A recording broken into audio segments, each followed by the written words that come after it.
Alright, hey everybody. Total Pebble Knockdown. That's Alex.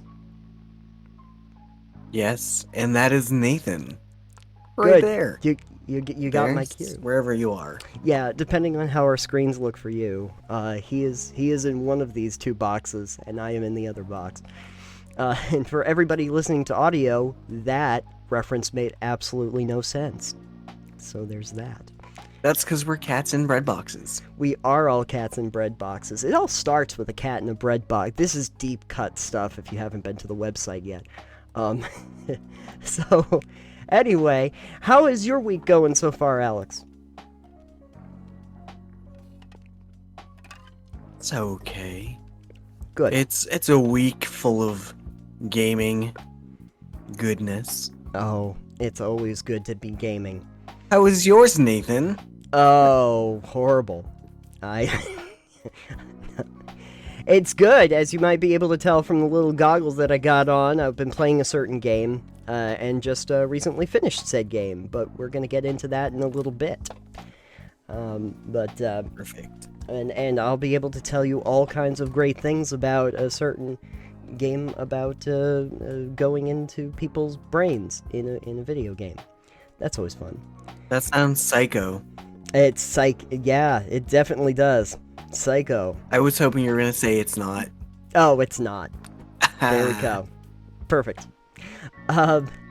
Anyway, so we start things off this week. We're gonna get right into it. How about that? It's rare for us. I know, hey, yay for not belaboring the point after 5 years. This week on Weekly Muse, wanted to talk a little bit about Avatar Legends, the role-playing game. If anyone has not heard about that, it is a role-playing game about Avatar, the Last Airbender. And Alex...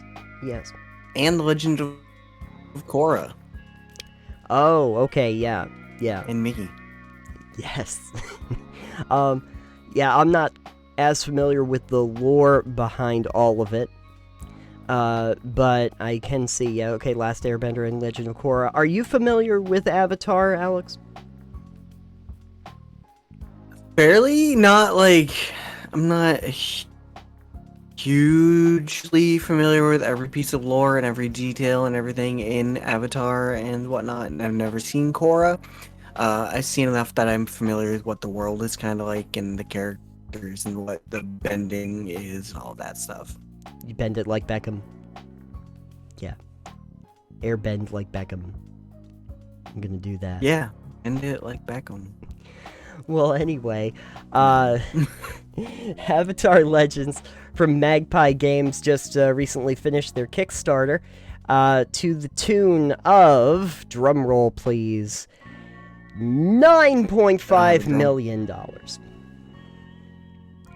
So yeah, it's quite a bit of money. I think there were 80,000 some backers. Yeah, over 81. Yeah.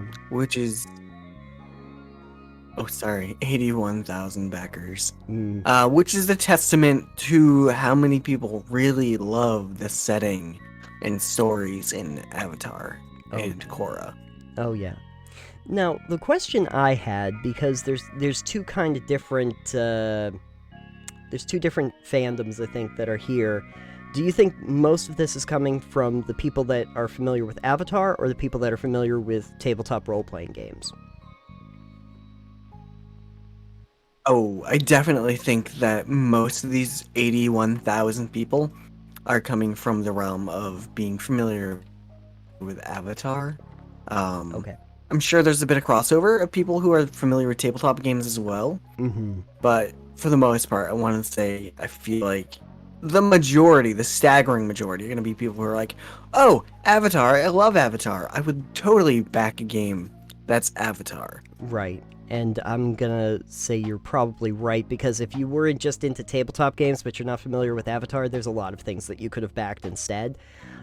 So chances are the majority of the content is coming from Avatar. So for many of these, we don't have a firm number, but for a lot of these, they might be coming into this pretty fresh with tabletop role-playing games, though. So my question to you is... Potentially, yeah. Potentially. My question to you is, Do you think that this is going to be a good gateway game, essentially, for new tabletop role-playing enthusiasts? I'm hoping it'll be really good to be a gateway to get people into more role-playing games. Even if they're just people who are familiar with role-playing games, but are typically like, oh, I only play in D&D, or only play a certain system. Maybe this will be one where they cross over and they're like, oh, well, I've never, like, personally, Ray and I backed it. I've never played in Powered by the Apocalypse, which is this system that Magpie is using for this. Yeah. But Avatar is a cool setting. Ray's newbie to role-playing games in general, pretty much, kind of like you were. Mm-hmm. So I'm hoping this one is something we can try with her to see if she likes it, aside from just the story and the characters and stuff, or if she's actually a fan of role-playing games in general. So hopefully there are people who are going to come into this new and get into the hobby and gaming space and enjoy it and add a lot more fun, interesting characters to that area of the sphere that we're in. But also I hope that there are people who are more veteran gamers that are going to take a chance and check out this Powered by the Apocalypse and Avatar. I think that'd be really cool. Yeah, absolutely. So yeah, Powered by the Apocalypse, again, is one of those settings that I'm not particularly all that familiar with, but I have seen quite a few different things that work in that way. I actually, if I remember correctly, Transit, which was done by a certain person that we know, very familiar with, but Fiddleback worked in that system too. Kind of well known for being kind of like light on the dice mechanics, but you can do a lot with them. It's not, you don't use quite as many different kinds of dice in Powered by the Apocalypse. Right. Yeah. I think you just use 2d6 and PBTA. Yeah. Yeah. Yeah. That was, I believe that's right. I'm going to say so. And now in terms of the Avatar thing, I find that really interesting just because I'm going to be interested to see, one, if you're going to have a lot of people that are Avatar fans that get into tabletop gaming beyond just this game after they try it, if they are new to the whole thing. And then how many people that are veterans that are used to like the Dungeons and Dragons actually see the value in what they've done here. And of course, ultimately, if everybody is going to fight with each other online afterward. I mean, people are already fighting with each other over this for a myriad of reasons. Mm-hmm. Since, commercial success of $9.5 million, and decisions said company make, people like to be like, well, why'd they do that? Or why'd they do this? Yeah. I know one thing I was seeing online was about Satine Phoenix, who is going to be in the all-star cast of the Avatar one-shotter campaign or whatever they're doing for it that they reached as a stretch goal, and I've already seen it, and I'm like, I don't care. I was explaining this to Ray too, where it's like, I don't understand how people just get so up in arms all the time about so many things. It's like, if you don't like her because she did something that you don't agree with, that's fine. Don't watch it. Yeah. Don't pay attention to this thing. But like, okay, you don't need to complain about it online for everybody. Like, nobody cares about your rants. I don't understand. We say that as we rant continuously on this show. But, we do rant continuously, but we don't rant about specific things like that are just kind of like. We have a tendency not to try and slam people for so stupid reasons. Yeah. Contextual ones, but not stupid. We try not to. Yeah. Or political reasons that, again, tirade here. Part of the reason I'm not on Twitter so much, even in the gaming sphere, is that there's so much that happens that is politically charged. Yeah. On so many different fronts. Yeah. That I'm just like, I'm here for gaming. I'm not here for that. What even? Right. But that's got nothing to do with Avatar. Mm. Well, the politics of And Avatar. Avatar does have political slants in the game world. Yeah, because the politics of Avatar are interesting because wars and stuff going on. Right. And what can you I know bend? you've never seen the show. No, I so know you that have no idea. you bend things. Everything was fine Mm. until the Fire Nation attacked. It's always the Fire Nation. Why is it always the Fire Nation that's It's gonna the have problem? like 2 minutes of audio there that Nathan has to clean up That's fine. because he is lagging super hard. That's okay. But it's always the Fire Nation that's the problem, isn't it? Yeah, you've got like a 15-second delay. Oh, fun. I'll just stay silent right now. Yeah, it's super fun. So, But anyway, okay, so Fire Nation. Bad. The Fire They attack. Benders. Okay. They attack everything? yeah, they tend to attack everything. That is what they do. They're fire. Ah. Excellent. I love that. It's all the Avatar lore you're getting. Okay, good. That's fine. That's all the Avatar lore I need right now. Unless you want to go to Ba Sing Se. No. Boston Fig, we went there. No, Ba Sing Se. Oh. Okay. No, I don't know what that is. You wouldn't understand, Nathan. It's an Avatar thing. Well, then why'd you mention it? I know. Why'd you do that to me? Anyway, that was probably one of the biggest Kickstarters that I've seen actually for tabletop gaming. Since I think it's I think it's actually the biggest tabletop role-playing game Kickstarter of all time currently. that sounds about right, because I think the last one that I saw that had anything to do with tabletop gaming that made any kind of headway like this was, I think, when Critical Role decided to do the animation series for their first campaign. It's not really a role-playing thing, but... No, that's people consuming content ravenously. Yeah, and also it's an animation project, so it's more in the multimedia space than the RPG creation space, but yeah, also did very well. But yeah, so potentially we have 81,000 new people that are, well, going to be playing this. But you had mentioned to me at one point too that the very idea that even if some people keep this on the shelves, even if some people just use it as a collector's item, chances are a good portion of them are going to be actively playing the game.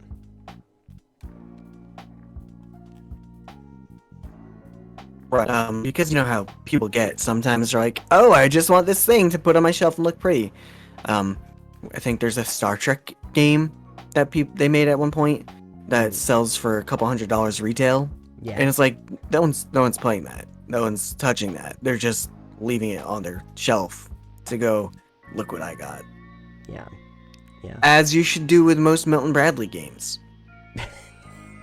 They look great for your backdrop. That's all you do with them. But even if you do have the collector market, which is, you know, I'm sure a portion of this, I'd say there's probably a good 60,000 of those that are going to be sharing it. And then when they do, you only need one of those people to buy it to have a table of 5 or 6. So, yeah. So if I do my math correctly, there's potentially hundreds of thousands of people that are going to be introduced to either just to this system or to tabletop games in general because of this. Right. Yeah. That's very exciting. I am starting to wonder, and just your thought on this, it might not be this, but do you think we're ever going to have, like, the new, like, Dungeons & Dragons killer, like the one that people are going to automatically assume is the RPG of choice? I don't think that a Dungeons & Dragons killer game would exist. I think the only way you could do that is if Wizards of the Coast really screwed up hard. The Wizard. Yeah, the wizard cast fireball and burnt himself alive. Yeah, I don't think, because it's so entrenched in the gaming culture and in people's collective gaming conscious, that like to kill D&D, you would have to have the company behind it super mess up so badly that a majority of their fan base is just gone. And Wizards tends to be fairly competent, I feel, these days, as opposed to a lot of other gaming companies. With their content and a lot of stuff. I'm not going to say they're the best. I mean, there's still controversy here and there all the time with the DMs Guild, all sorts of bullshit that I don't really look into or have knowledge about, that I can't talk about because I'm not informed about it. But as a whole, the system and the company don't seem to be alienating their players too badly. If anyone knows of any instances where I'm absolutely completely wrong, please do share them. Give us a voice clip on Anchor if you want, perhaps. But we'd love to hear about that too, because being informed is great. Yes, and we will also find out if any of these comments age well in about 6 months. Remember that one time you said there's not a D&D killer? Well, turned out it was a comet from the stars. Remember that when we talked about how Wizards of the Coast is never screwed up? Well, today in the news. No, so that's Avatar. Today on Total Pebble Knockdown, 10 ways Wizards of the Coast is absolutely fucked up. And that will be our most popular episode too. I mean, Nathan, let's be real. Clickbaity titles work. Yeah, they definitely do. They will work so well. 10 ways you can screw up your character creation. But Avatar, I'm going to guess, though, this is going to be a little while before people get it into their hands. Kickstarters usually takes a little bit of time. The delivery date on Avatar said it was February 2022. Okay, that's not bad then. So not as long as you think necessarily. I guess there might be some logistical challenge. $1 worth of 80,000 backers. Yeah. Who knows? Yeah. It's possible. Any kind of stretch goals and stuff usually will also take some time, but I've occasionally waited like a year and change for my Kickstarter to actually come to fruition. So it's a good timetable if they're looking at. Yeah, I generally like for that reason I don't typically back like video games on Kickstarter. Because generally speaking, video games take a while to make. This is true. The one that I have actually backed is Coral Is it Island. Star Citizen? No. No, I'm not that. Never mind. No, it was Coral. It was Coral Island, and actually, I technically have an alpha key. I just haven't claimed yet. So they actually do have alphas and betas out already because they were planning on releasing the full game, I think, before the end of the year, early next year. But I did that mostly because it's like Stardew Valley, but on Nathan. island. Yeah, I mean, Nathan, you're supposed to use those alpha keys to play the game and give them feedback to improve the game before it comes out. Yeah, I just haven't. That's what you're paying for. I just haven't had time to do it. Yeah. So busy with TPK content. I've been with TPK content, all of the content. Yeah, winks. Yeah. I backed one game last year on Kickstarter, which actually just released for actual release. And that is Pathfinder Wrath of the Righteous. It's a CRPG, and the company that made it, Owlcat Games, made Pathfinder Kingmaker, which I also have. And the reason I was like, I'm gonna back them, because they've already proven they can make a game, first of all, a decent game, and if it's using the same base system, then it shouldn't take that long. And it was like a year that I waited. Oh, good. So, not bad for a Kickstarter of a video game, in my opinion. No, not at all. But good to know that Avatar is going to be not taking particularly long, because I've seen some end up in dev hell, so... So, here's looking to February. Yeah. Moving on to our second topic, which is from the forums. This is one that we haven't done before, but some people may know that we have What, we haven't read our Discord before? we've never read our Discord. Ever. I don't think we actually ever had like a specific feature or anything that was about all the wonderful conversation that goes on in our forums. But good news, folks. I don't think we've ever had conversation in there. Yeah, I know. That wasn't just us talking. But it has very much happened in the new forum more than even in the last one, which I am super happy about.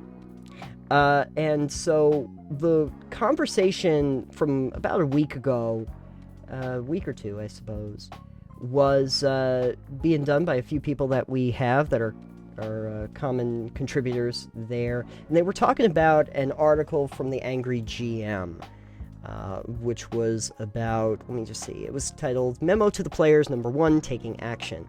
Now, I think the reason why this originally came up was because someone that was on our forums that people might be familiar with, Datum, was interested in player-facing content and advice. And so then there was a little bit of discussion about whether we like, who likes Angry and who doesn't, but also just the discussion of, is the advice good advice? So I wouldn't get into too much about, thoughts on Angry. We kind of know him secondhand removed, slightly. We know him a little bit, and I'm familiar with a lot of his work, mostly from, GM Word of the Week, and when they were doing Digressions and Dragons and stuff like that. And we're familiar that he's doing a character for the most of that. But I think the thing that really confused me is this particular article that he wrote seems to be made specifically for people that are new to role-playing games or have very little experience with it. And that's more my field of expertise. I don't know what you're talking about. So me reading this after it was brought to my attention gave me some interesting thoughts on this. Did you get a chance to kind of look at it yourself? Yeah, I mostly skimmed, to be honest. I didn't really have the patience in the car when I was reading it to read all thousands of words that it was. Right. But I did skim and read relevant pieces. Sure. So. Yeah, and that is very similar to me as well, but I mean, I do have it up right now. The first part of this is basically, I mean, he does lay it out very clearly that he is going to teach the players exactly the stuff to do in the game. Taking actions, portraying characters, interacting, exploring, surviving, all sorts of crap like that is how he puts it. And he's doing this for GMs. Seems like several different articles you could have written for content. Yes. Well, you know, each one of these parts seems pretty small in terms of what he's talking about. But the idea, I guess, is that this is supposed to be sent to, I guess this is for GMs, that they will go and tell their players, and then this is information that the players then take and run with. That was my impression of how this information gets delineated out. The problem I'm seeing is that Angry has a persona, as the name probably implies, and if you are new to the game and are not familiar with all of that, you might be a little turned off by the presentation. Because it's not so much that the information is bad, for the most part, but I feel like the presentation might be a little bit off-putting if somebody just chucks it in a new player's face and says, here, the angry GM wrote something, you read it now. Yeah. And then the new player might be like, why is this guy being the authoritarian of gaming and how I play my game? I know. What are we going to do? They might also get thoughts from the content of the article. Yes, and so, and it's not that the advice is necessarily bad. I'm going to say that right now. Like, when he starts off with the listen first and think second, I would actually appreciate people if they did that. Be aware of what people are saying and then act accordingly. So, some of what he's talking about, just to kind of summarize, I'll try to summarize as best I can, is to have your players be aware of their surroundings, be aware of what they're trying to do, and more importantly, be aware that you have a cat. You got to be aware of the cats, first of all. If you have a cat, how do you want to use the cat? Stuff like, okay, I want to pick a lock. Okay, how are you picking that lock? What are you doing with it? I use my claw. Yes, you use the claw. And I think that he actually mentions this, if I can find... how do you open a lock chest, for instance? What kind of tools and resources do you have? And like, if you're dealing with an ogre, is he on the edge of a chasm? What is going on? How are you doing this thing? And I'd like players to be considerate of that. But at some point, I'd kind of hand wave away a lot of stuff, or just assume, like, all right, yeah, there's a tin can somewhere around. It makes some sense. Like, I shouldn't necessarily have to know every little tiny detail, but I can reasonably assume that there would be a thing here. So there's that, and also, I think awareness of the environment and the details of the environment are also really helpful. Because is he on the edge of a chasm? No. Then I can't push him in. Oh, he is. Well, now I'm gonna try to push him in. Right. Or as you said, a tin can. It's like, is there any trash anywhere around? It's like, no, you're in the forest. Yeah. Why would there be a can in the forest? Exactly. Some of those details are nice to have, and to be aware of as players and characters, because, again, the chasm makes a big difference in what you're going to do. Are you on the edge of the chasm? Is the ogre coming at you? Well, what happens if he pushes you in? What happens if you trip him in? Mm-hmm. Lots of things. Yeah. On that note, when he gets into Memo to the Game Master, which is past that, there was something where I was like, oh yeah, I kind of see what he's saying. To give you some context, he talks about the practice of, I want to do X by Y using Z. So, like, I want to kill the ogre by stabbing him with my longsword.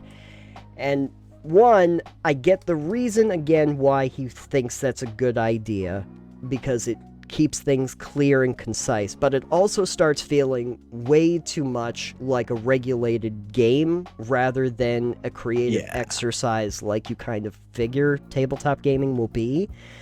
And maybe you can kind of play around with that a little bit more, but the general idea, this thing, this action, this target, not a bad. But again, if you're a new player, I have to wonder, like, are you going to take that way too literally and say, oh god, now I have to do I want to statements to do that. The thing that comes into play for me is when we get to the Game Master side of things, when he's saying don't fill in the blanks. And this is actually one that I would critique a little bit. What he kind of writes is, don't force your players to say... If you don't force your players to say the I want X by Y using Z, they won't learn. And if they leave something out, make them fill it in. I do feel like if you're new, you do expect that the GM will be able to hold your hand a little bit there, or at least to you know, I don't want to sit there waiting for my player for 20 minutes to figure out what they're doing without guiding them to some degree, because it's just not, it's not interesting. It's not interesting. No. Yeah, and on that note, the other thing I think that really stood out for me was the don't answer questions about the rules. I don't know about that one. I don't know about that one. So the reason he says that is, what he writes is, if a player asks you about the rules, they've got an ulterior motive, and you've got to dig for it. Never make a ruling until you know exactly what you're ruling on. I don't know about that. So I kind of see where he's coming from with that one, where you don't answer questions about the rules unless you know what they're trying to do. It's like, all right, well, that makes sense in the case that you don't want to give a ruling to something, and then your player suddenly pulls a peasant railgun out of their bag of holding and murders a demon lord suddenly, for instance. I get where that can be like, all right, that makes sense, because I'm not going to adjudicate, whatever, words are not going to happen. Mm-hmm. I'm not going to make a ruling for something if I don't know what it's going to be in reference to. For use that, you could ask them for a ruling, do something, get them to rule it, figure out how to twist that rule and make it work for you later, if that's what you're going to do anyways.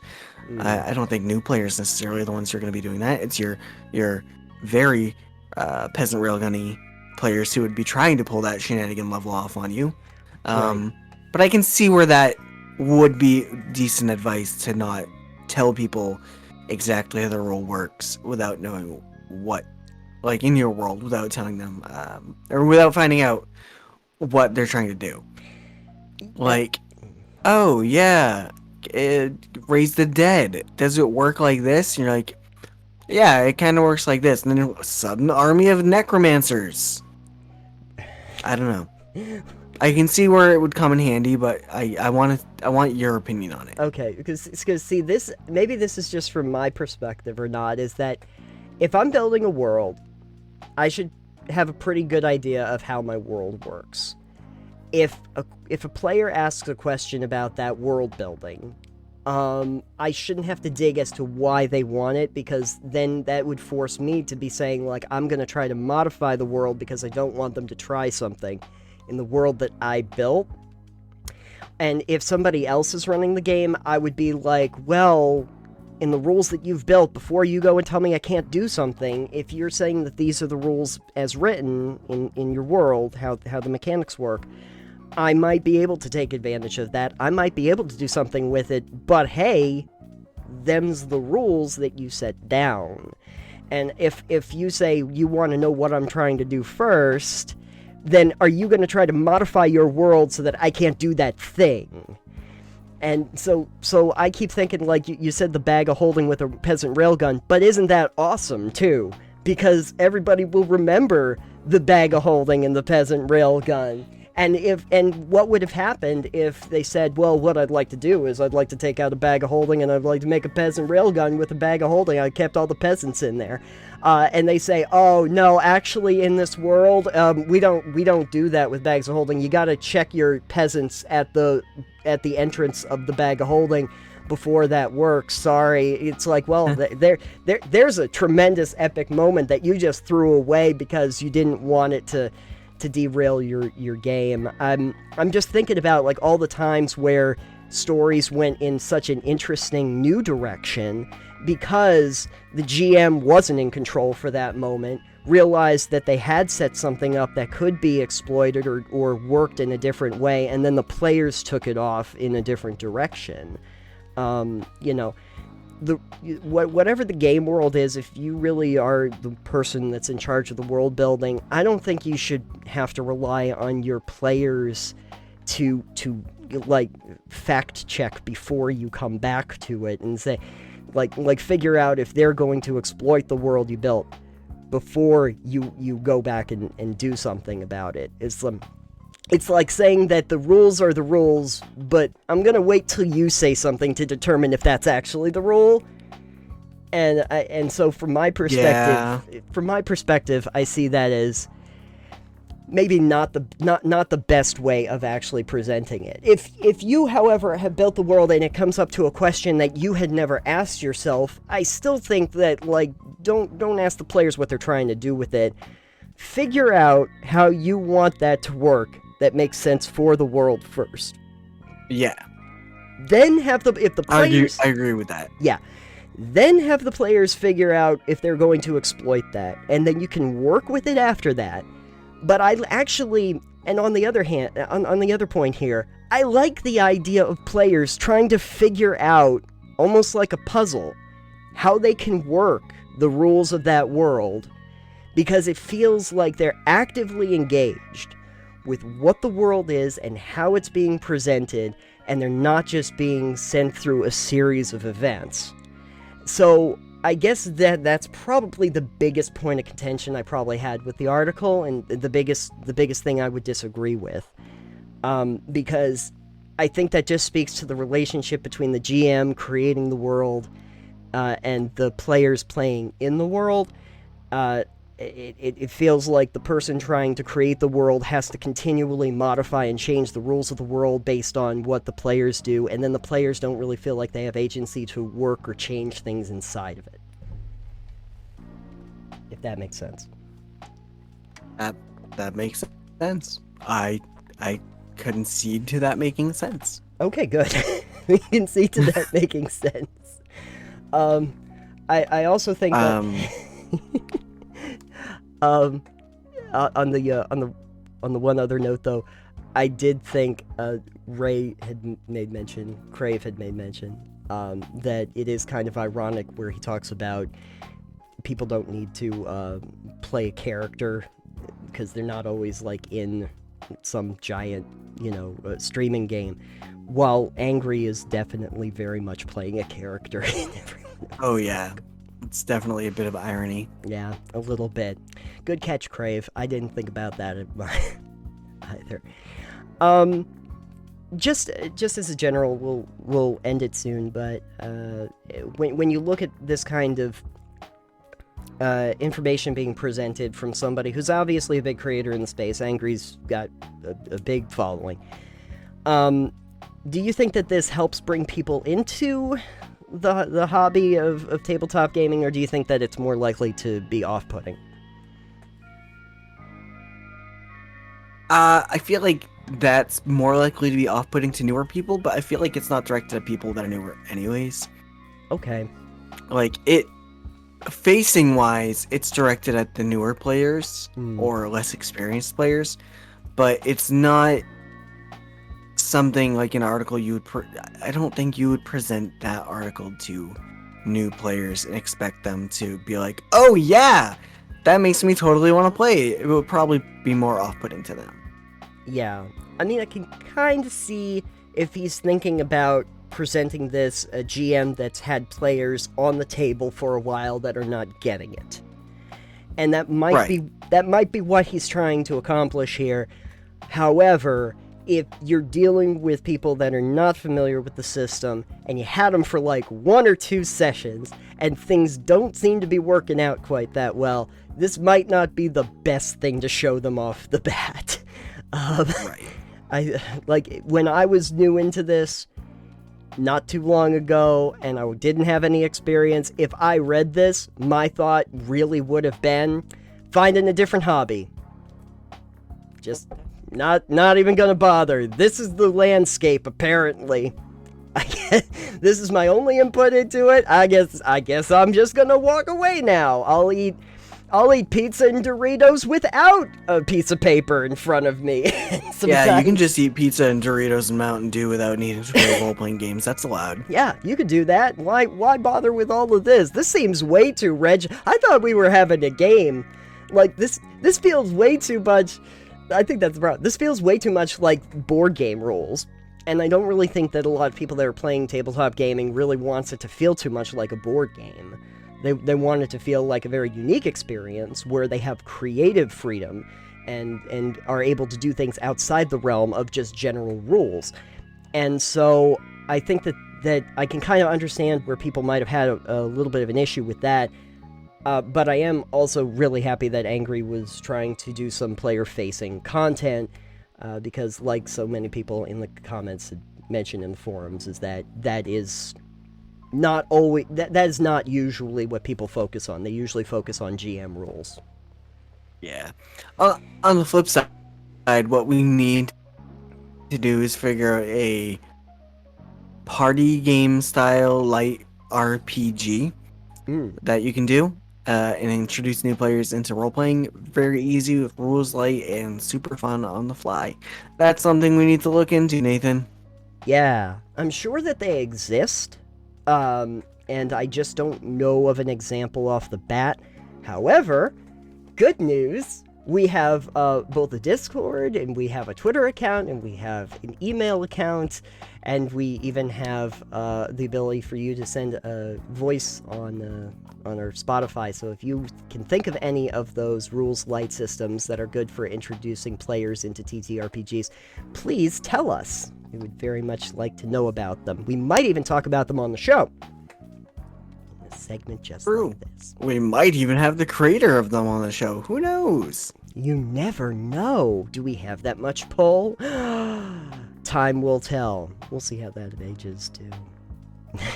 We have in the past. I don't know if we... That'll age poorly.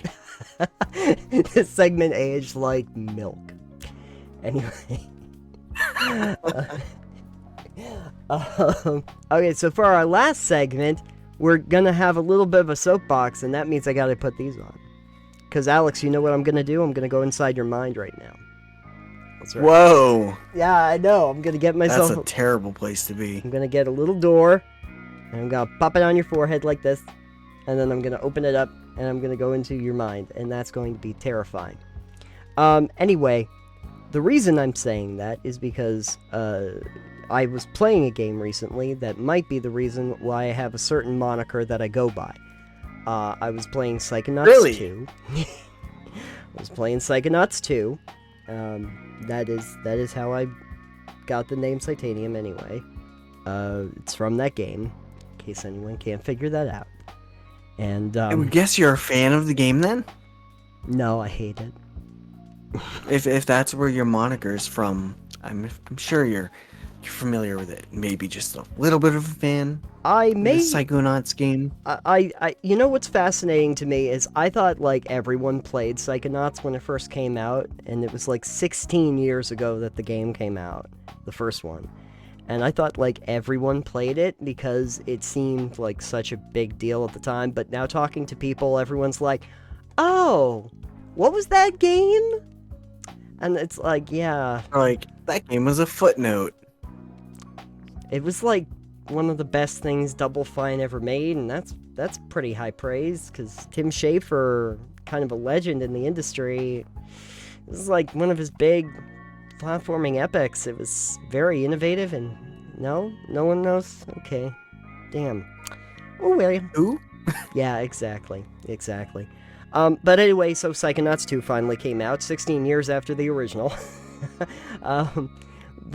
Thanks to an actual crowdfunding effort that eventually led into more funding from Microsoft when Double Fine was purchased by them. That has now led to the game finally getting released, and I guess the only thing I'll say is it's fan-fucking-tastic, is what I'm gonna say. It's I'm not sure if that was sarcasm or not. No, no, believe me. It was so fun. I got to the very end. The other day, I actually completed it, and did the final boss battle.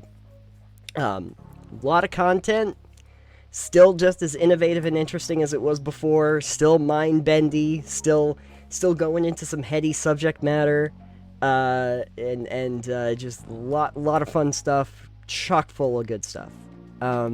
If you're not familiar, and I don't think you are, Alex, what the game is about.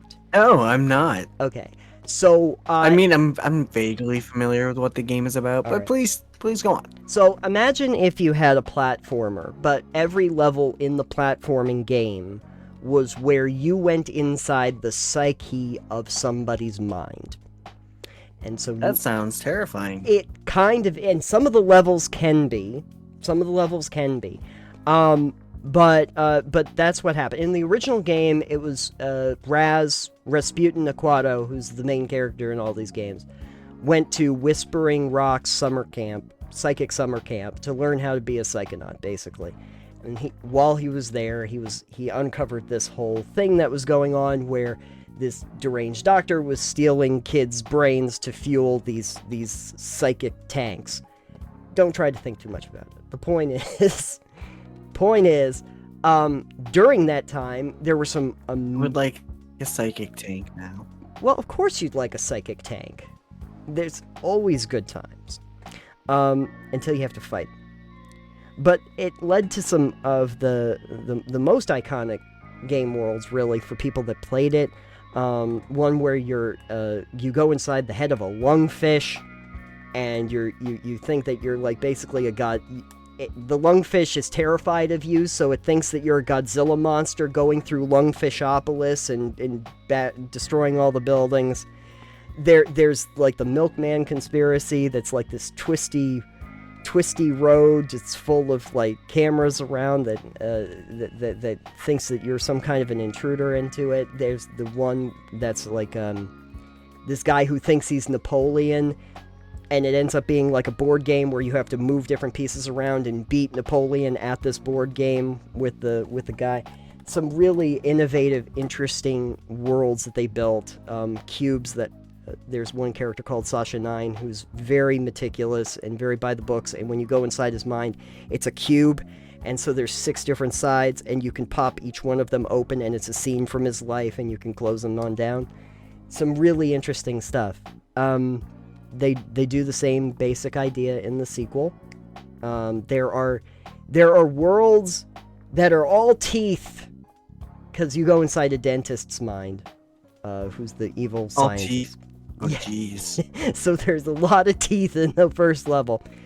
But some other great ones. There's one, one of the characters was like a medical student, but you end up unlocking her penchant for gambling, and when you go back inside her mind after you've been like looking at her medical history, it's like a combination of like a hospital and a casino, and so you go in and there's like a ton of casino games that are all hospital themed, and now you gotta figure out how to unlock like the deeper recesses of her mind to work on that.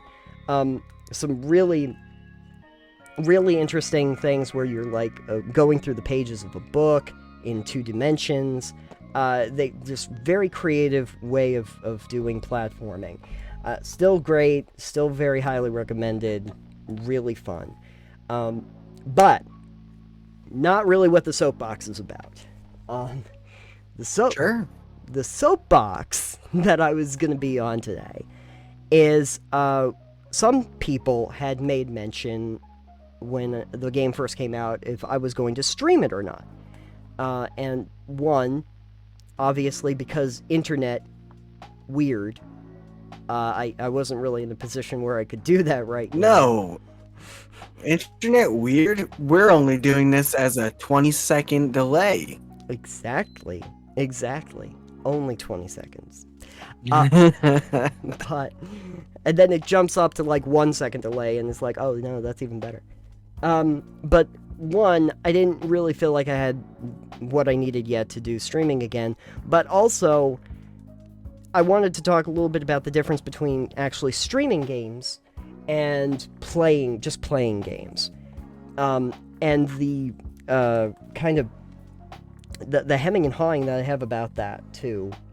Because when I'm streaming games, and you've done some streaming so you might know about this too, I do feel like it's a different thing altogether than if I'm just trying to play the game. Because when I'm playing the game, I'm just sitting there enjoying and immersed in the game itself. That's all I'm doing. When I'm streaming a game, I am producing content. I have to be fully aware that I'm producing that content. So when it came to Psychonauts specifically, I guess, because it's very important and I've been waiting 16 years for it, I didn't really want to stream it to begin with. That felt like it was going to kind of take away from just enjoying the game itself, because now I have to be on while I'm doing it. Having played it, now I'll probably eventually go back and stream it if I want to go and play it again, because now I'm familiar with the whole thing throughout. But I think it kind of undercuts the fact that there's a lot of people occasionally think that streaming is just, oh, you just play video games on the internet. And there are some that do that, but the ones that are successful in the space or popular have a whole lot more. They're trying to produce a show as well. They're producing content and they have to be aware of that content. It's not just playing the game. And I've seen some people that are like, no, streaming is work. This is not easy. I'm trying to do 6 hours of like on-air talent time, basically doing improv with video games. And it's like, yeah, no, it is a different thing entirely. You're talking to people, you're trying to interact with your community, you're checking on feeds, you're making sure that it's interesting to watch, seeing what the reactions are. There's a lot going on. It's not just sitting in front of you. I mean, I've seen people that sit in front of a computer and just go, but they don't, no one watches that. So I mean, maybe a few people do, but they're not getting the numbers. I'm trying I'm trying to think, was it was one of the Pauls. One of those Paul people. Either the Logans or the Jakeys. But anyway, one of them did actually try to stream, and Ninja actually talked about it at one point, and it's kind of like going, no, I'm not that worried, because like, you know, an hour in, they're like looking on the phone like this and just like completely disinterested, and it's like, yeah, no, you're not going to really survive in that particular space very well because you're not engaging, and that's kind of part and parcel in it. So my question, I guess, to you, which I'm going to throw out there, is are there certain games that you could see that you'd want to stream, and are there certain games that you would definitely not want to stream?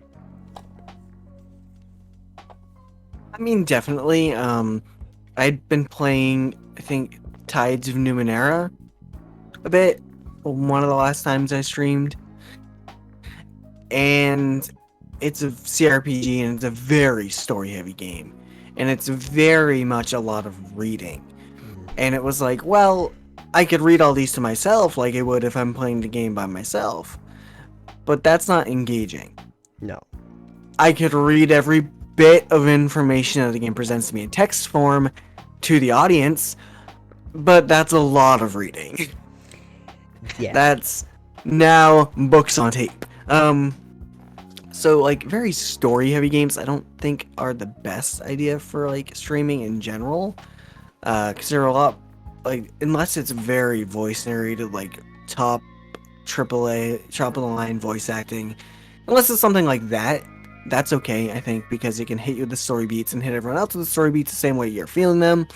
But generally, like, a game that you have to do a lot of heavy reading and a lot of the exposition and storytelling comes from that reading, I don't think it's a very good streamable game.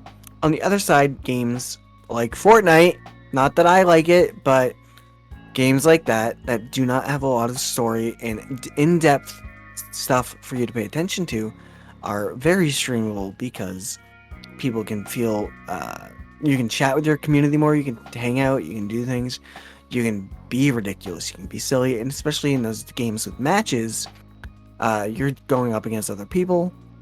I think that helps too, because then it's just you versus the world, and it's like people can make fun of you, you can make fun of other people, you can die a lot, and the pacing is a lot faster too. Yeah. So I think for me personally, I think I did some streaming of Minecraft Dungeons when it came out. Sure. Which is an ARPG, which is fairly story light, very action heavy. I think games like that would be better for me. Like if I wanted to play stream Curse of the Dead Gods, Yeah. I think that would do well for me, because I can chat with those high tension moments still going on, and then ebb into the low tension of, all right, I'm safe right now. But then you get into the stressful combat situations and boss fights where you can slow down like your community chat, like you talking to them because you're focusing in on it, but you're still talking. So it's one of those things. I think action games would be better personally than story games. So I can see why where you're like, all right, well, Psychonauts is a platformer, and platformers can be great, I think, to stream. Oh, yeah. Because it's action. It's got the nice gameplay flow of high and low, but it's also a story-rich game, I believe, where there's a lot of story going on. There can be. So you want to focus on that story. Yeah. And for me personally, I just wanted to be able to focus on that story, which is hard. It's easier on replay because now I'm familiar with it, so that's not a problem. And that is the thing that the whole time I was playing, though, I did think to myself, it is really too bad that I'm not streaming this, and should definitely do that at some point, because it like from a visual standpoint alone, it is perfect for streaming. It is mind-bendy. There's so many great times where they go into these visually amazing things that they do, where you go through a door and you're in a whole different like pocket dimension inside somebody's brain. All of the different elements about like the figments of your imagination that you collect along the way, and these like nuggets of wisdom that you collect, and all of this stuff. It's very visually stunning with these really creative built worlds that look great on camera. So actually it is really lending itself that way.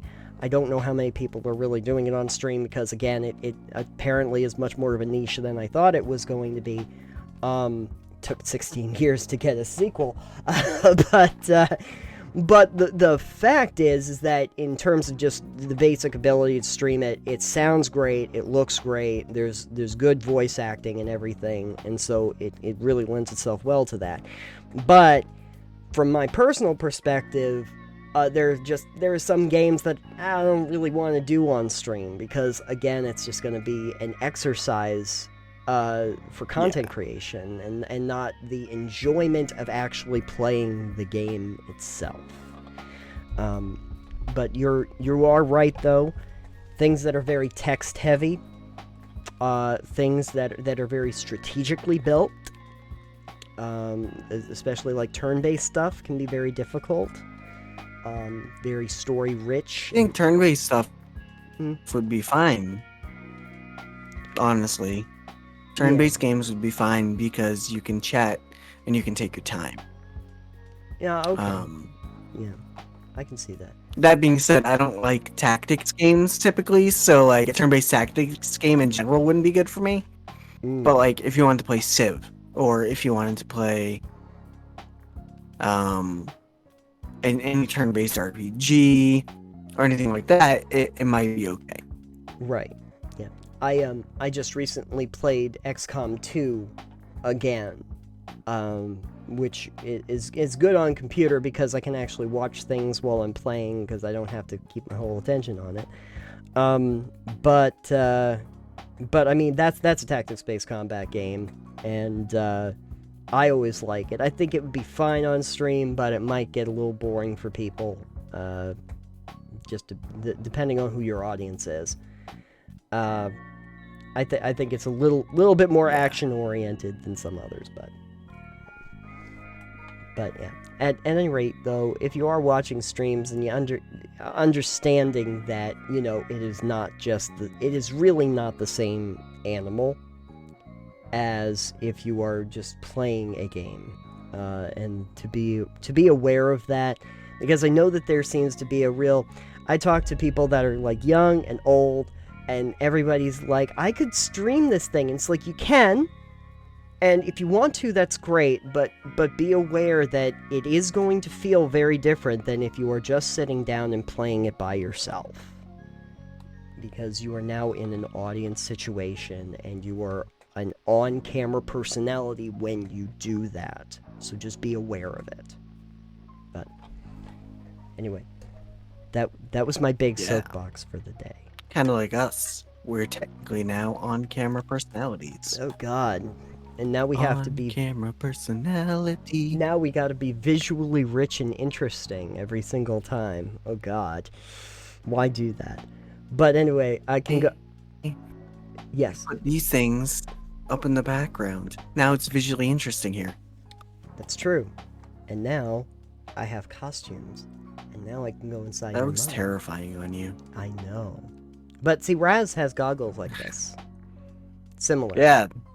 More bottles. Yeah. I mean. But he's a psychonaut. So and you are just a Titanium. That's right. I did love the fact, though, that there are so many points in the game where, because Titanium is like the currency that you collect. So every time somebody would say, I think there's Titanium around here, or something came up on screen and it's capitalized, it was like terrific. Screenshotting this every single time. Using this for all my stuff. So this has been an episode of the Total Pebble Knockdown. Hasn't it? It's been a thing. Yeah. This is a show that An attempt has been made. An attempt has been made at doing the show. Second one, in fact. We'll see how the third one works out. In the meantime, though, you can actually find us on the onlines. Is that how they say it? The onlines? Sure. You can say it that way. Where on the onlines would they be able to find us? You can find us over at totalpebbleknockdown.com. Yes. It's where all the pebbles get knocked down. It's where Nathan talks into microphones from in front. That's right. It's where these pebbles live. On stickers. Like that. The stickers. Yeah. Stickers Thanks for that autofocus adventure. Wait a second. I can fix that. There. Hey, look at that. I fixed it with the sticker. Stickers fix your autofocus. That's how this works now. You can find us over there. Please feel free to click on our Patreon because we have some, full video presentations that we do, some extra content that's over there. And we have goals now for the number of patrons that we have. So it's not about dollar figures, it's about people. Community goals. Yeah, that's because that's how you build communities. Yeah. You tell people that you want to do things with them. Yes, absolutely. No, we still have some work to do revamping the Patreon, but I thought a community-based goal for the number of patrons was a better idea than a monetary-based goal, because it's not about the money for us, really. So just having people that are supporting us is cool, and then we can do things that are more community-based as goals as well. Like the second goal of 20 patrons is for a couple of merch designs, which if you're a patron, we're probably going to be having discounts for you at the different tier levels. Because if you're donating, spending money on us anyways, we figure we can give back to you by letting you, if you want to buy merch, and we can probably do some giveaways at some point too. Yes. Don't quote me on that. But if you're supporting us monetarily, we can then be like, hey, since you're giving us $1 a month, for instance, we can give you back like 5% off or whatever. We're gonna figure out have some of our merch. You can get it at a slight discount for fairly inexpensive for you. Yeah. Which is cool. Yeah. But yeah, so the first goal is 10 patrons, and then we'll give discounts on all merch, I think, and then probably something else. I don't know yet. We can figure that out as we get patrons, maybe. Right. 20 is a new merch design for our designer to make. Crave is thrilled. Which I have a couple ideas. Yeah, she's thrilled. I've got a couple ideas, and we can probably have a couple others to see what we like. Yeah. And then we can probably do a giveaway with that shirt to a patron or something, maybe, or whatever merch we can do, or we can do a run of stickers or something. Depends what it is. Then the next goal after that is 40, because I'm doubling it each time, just because I know we can tweak that if we need to as well. Depends if people come flooding through the gates. I don't think they'll come flooding, but Not flooding, we'll figure trickling. out the next goal after that when we get closer to the second goal. Sure. Trickling. Knock down. They're gonna knock down the gates with pebbles. Trickle Pebble Knockdown. Trickle Puddle Knockdown. Speaking of Patreon. Yeah. No, that sounds terrible. Yeah. Speaking of Patreon, we do have 2 brand new patrons. We would like to say hello and thank you to. Nathan, do you want to do those honors? I think we should use their username, their monikers. Oh, yes. Probably. That's how we do this. I'm just trying to think what their current moniker. And we can ask you guys later if you want us to use your names. Use your names or your persona online. Your name. Your names. bona fides. We'll figure that out. But let's see here. Our 2 newest patrons are Datum. You may have known him as Salt at one point. And Seagoat777. It's way better than 666. And Seagoat and Adam. Or Datum. I've been with us for a while since the old show, so we're sure you're listening. Thanks for supporting us. We appreciate you guys. Whole lots. Let us know if there's anything you think that would make for good tier stuff for Patreon. I know you guys are probably just supporting us to be awesome and support us, which is really cool, but we want to give back to you guys aside from just these episodes for doing so. So feel free to give us any ideas you have. Absolutely. I think that we have something like 4 or 5 boosters on the Discord as well. Several of those people that we had before, and C goes over there as well, giving us boosts. So we are a level 1 Discord server, so that is terrific. And if you do go to our Discord server, mind you, Discord. Yay, Ray! If you do go over to our Discord, then you can also just jump into the chats and have conversations, because those are, as you can tell from this episode, going to be some of the actual topics of conversation going forward, which is great. And it means less thinking on our part about what to talk about. Works out great. So feel free to join us over on our Discord server. And as always, if you want to catch us on socials, I am at Cytanium. You know what's great about the social thing, Nathan, is that with the current card we're using for the episodes on the YouTube, you can see those underneath us as well. Oh, I'm at EXP Limited. Perfect. The show is at Pebble Knockdown. Yeah. So, know that. If you were familiar with Delve, Yes. you already are. You know about it. It's cool. Anyway, this has been Total Pebble Knockdown, and I think we determined that we do not have a catchphrase. So we don't have a... I think that catchphrase should be an attempt was made. An attempt was made. That should be the next merch goal, is a Total Pebble Knockdown. An attempt was made. An attempt was made. Critical fail. Critical knockdown. There you go. There you go. Okay, so Total Pebble Knockdown, an attempt was made. Thank you for watching and listening, everybody. We will see you next time. Goodbye. Bye.